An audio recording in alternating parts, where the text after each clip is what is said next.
Bonjour à tous, cette vidéo s'adresse aux membres de l'école initiatique Timutu et à tous ceux qui se posent des questions sur cette école. Mon but n'est ni de manquer de respect à qui que ce soit, ni de vous imposer une façon de penser, encore moins de juger des croyances. Cependant, il y a des choses à dénoncer dans cette école qui vend des cours à prix d'or et dont le contenu est plus que critiquable. Dans cette vidéo, je vais aborder le sujet de la science qui dérange souvent certaines spiritualités et certaines religions, et ce que disent les cours écrits par le Swami Kimbati sur la science. Rentrons dans le vif du sujet. Voici ce qui est écrit par Nswali.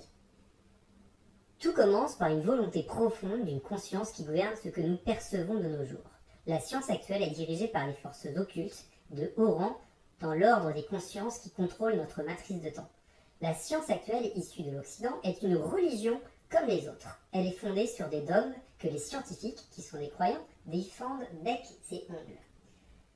Alors, remettons les choses à leur place. Qu'est-ce qu'un dogme? Un dogme, c'est un point de doctrine établi ou regardé comme une vérité fondamentale et incontestable. La science n'est pas une religion. La vraie démarche scientifique est par essence même ouverte et antidogmatique. On peut critiquer certains scientifiques ou pseudo-scientifiques, mais c'est autre chose.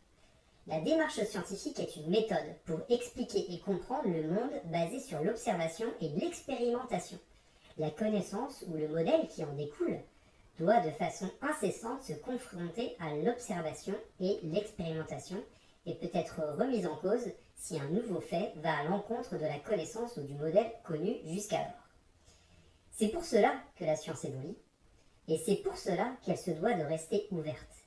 Certes, la communauté scientifique peut prendre du temps avant de reconnaître une évolution, mais elle finit toujours par le faire. La science est ouverte à tous. Ce n'est pas une science élitiste. Ce n'est pas comme cette école qui vante une science sacrée dédiée à une certaine élite. La science ne tient pas de discours tel que quelqu'un qui n'a pas expérimenté ou qui n'a pas été initié ne peut pas comprendre. Je continue avec une citation de Nswali. Notre réalité est contrôlée par des entités sans âme qui ont pour objectif de nous garder sous leur contrôle. Il faut comprendre que ces derniers nous poussent à placer les interprétations de la machine scientifique au-dessus de notre puissance infinie, notre intuition et notre pouvoir qui nous permet de penser par nous-mêmes. La tradition nous enseigne que nous resterons soumis et aveuglés face à leur science et nous ne pourrons pas accéder à la vraie réalité. Comment expliquer une science qui permet à 1% de la population du monde de contrôler les 99% restants, si elle veut réellement notre liberté? Tout est fait pour que nous soyons dépendants d'un système occulte dans l'outil de contrôle et que nous appelons bêtement la science. Cela mélange beaucoup de choses, c'est l'art de la manipulation. Alors essayons de décortiquer cela. Est-ce qu'une certaine élite, un certain pouvoir, essaye de nous contrôler? Là-dessus, sans hésitation, oui. Les hommes de pouvoir, les riches et les multinationales nous imposent un système que nous sommes de plus en plus nombreux à rejeter. Est-ce que nous sommes poussés à mettre la science au-dessus de tout? Non. Chacun peut croire à ce qu'il veut. Chacun est libre d'avoir sa vision intérieure du monde, sa spiritualité et d'écouter son intuition, et heureusement. Mais il y a quand même une limite. Chacun peut effectivement avoir ses propres croyances, qui peuvent se révéler vraies pour soi, dans son ressenti, et que personne ne peut juger. Mais elles ne peuvent pas être imposées aux autres et elles n'ont pas à se confronter au réel. Je m'explique. La science a expliqué la gravité. Quand on lâche une pomme, elle tombe par terre. C'est la loi de la gravité. C'est un fait que tout le monde peut expérimenter par soi-même. Libre à chacun d'imaginer qu'une pomme pourrait s'envoler quand nous la lâchons, mais le fait est qu'elle tombera par terre. C'est la réalité qui s'impose à nous, les lois de l'univers. Ce n'est pas la science qui l'impose. Un autre exemple, on peut penser pouvoir guérir par la pensée, et certes, le lien humain, la proximité, l'état d'esprit aident à guérir. Mais pour certaines maladies, la science, et en particulier la médecine, ici, est aujourd'hui la seule à pouvoir guérir les gens. Un autre exemple tragique.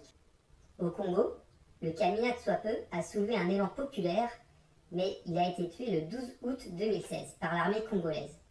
Sa mort déclenche une révolte qui se répand de village en village, une révolte étrange aux accents de pouvoir magique. Des jeunes gens se révoltent habillés en rouge avec des couteaux et des petits bâtons de bois et s'attaquent à des militaires armés jusqu'aux dents en se sentant protégés par le rituel qu'ils venaient de faire et en se sentant intouchables par les balles. C'est très triste et très malheureux, mais ils ont été massacrés. On peut débattre de ce qu'est la vraie réalité. Effectivement, nous la vivons tous à travers notre prisme, notre culture, nos croyances intérieures et notre façon d'être. Mais la réalité est bien réelle et nous vivons tous dans cette même réalité. La vraie science est neutre et ne se plie pas au pouvoir ni au dogme. La communauté scientifique, par exemple, alerte depuis des décennies sur le réchauffement climatique et ses conséquences visibles par tous. Elle a continué à le faire malgré le lobby des industries pétrolières et de certains politiques et climato-sceptiques qui menaient une campagne de désinformation. Un autre exemple, Galilée a soutenu contre vents et marées, même lors de son procès par l'Inquisition, le fait que la Terre tournait autour du Soleil et non l'inverse. Et le christianisme en Occident a été obligé d'admettre que la Terre n'était pas le centre du monde. Et loin de là d'ailleurs. Il faut enfin dire aussi que certains scientifiques peuvent être dévoyés. Par exemple, l'horrible et injustifiable théorie de la suprématie de l'homme blanc sur l'homme noir, soi-disant prouvée par des scientifiques. Mais cela n'est justement pas de la science, c'est de la désinformation. C'est l'exacte même désinformation que certaines industries utilisent pour défendre leurs intérêts en embauchant des pseudo-scientifiques pendant des pseudo-rapports qui ne vont que dans leur sens. Et ça, ce n'est pas de la science. Et l'exacte même désinformation que le contenu de ce cours. Ce qui est paradoxal, c'est que Nswadi s'attaque à la science d'un côté tout en l'utilisant de façon mensongère pour justifier les propres dogmes qu'il essaye de vous imposer. Je cite. La physique quantique reconnaît de nos jours en laboratoire l'existence des mondes ou dimensions parallèles, la possibilité de l'existence des vies en dehors du temps et de l'espace. C'est parfaitement et totalement faux. La physique quantique n'a jamais reconnu l'existence de mondes parallèles. Il y a des hypothèses purement mathématiques, comme la théorie des cordes, qui n'ont jamais été prouvées. Et la science n'a aucunement reconnu l'existence des vies en dehors du temps et de l'espace. Ce n'est que pure allégation et mensonge. Ça, c'est un dogme. Contrairement à ce que dit l'introduction de cette école, l'école initiatique Kimuntu est une religion, une spiritualité qui essaye d'imposer ses dogmes. Mais ce qu'il faut dire aussi pour finir, et ça c'est très important, la science ne se mêle que de ce qui est observable. Par essence, elle ne juge donc pas du tout votre ressenti et votre vision intérieure des choses. La science ne peut pas, par essence même, prouver ou réfuter l'existence d'une source, d'un dieu ou des esprits.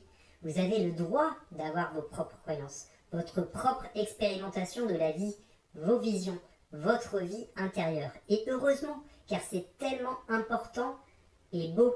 L'humanité a besoin de rêves, d'imagination, de poésie. De plus, la science ne sait pas tout. On ne sait pas comment l'univers a été créé. Et on ne sait toujours pas comment on passe de l'inanimé à la vie comme on la connaît. L'univers est donc magique en ce sens et la vie est magique. La science ne vous impose rien là-dessus, contrairement au cours de Nswadi, qui est rempli de dogmes. Par exemple, être capable de restructurer les brins d'ADN par la pensée. Être capable, comme les grands initiés, de lire les corps d'un mot et soumettre les âmes d'un regard. Utiliser certaines formes d'énergie que nos savants actuels n'auraient pas encore redécouvert. Développer vos sens dont le potentiel serait illimité. Cela, ce sont des croyances, une religion, des dogmes et vendus à prix exorbitant, 420 € pour cette première partie.